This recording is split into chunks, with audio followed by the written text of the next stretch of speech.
Dans ce service des urgences de l'hôpital de Fécamp, le nombre de patients pris en charge chaque année est passé de 21 000 à 23 000 en 4 ans.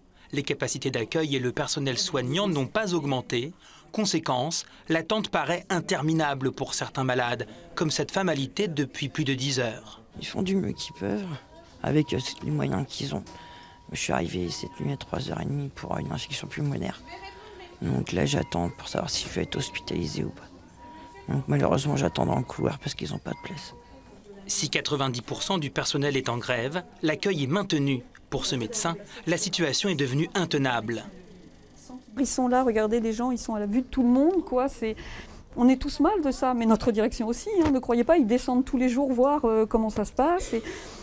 Alors, ce sont toujours les mêmes qui viennent aider, il y a un épuisement de tout le monde et voilà, on en arrive là.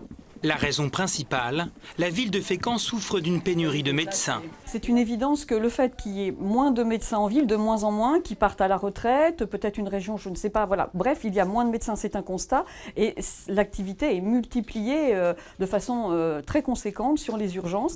Autre cause majeure, les équipes de secours font partie des effectifs des urgences. Ça veut dire que nous, quand on part en SMUR, eh ben, il n'y a plus personne aux urgences. Les habitants du territoire, eux, se sentent oubliés.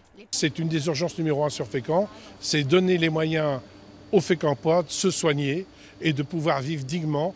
On n'est pas une France de seconde zone, on doit être considérés comme des citoyens normaux. La direction proposera des solutions ces prochaines semaines. L'ensemble du plan, ce serait de l'ordre de 300 000 €, c'est-à-dire environ 6 équivalents temps plein, ce qui permettrait de consolider l'ensemble des services des urgences de jour comme de nuit. Une unité supplémentaire de 10 lits est aussi à l'étude. Restera une étape cruciale, la validation du budget par l'Agence régionale de santé.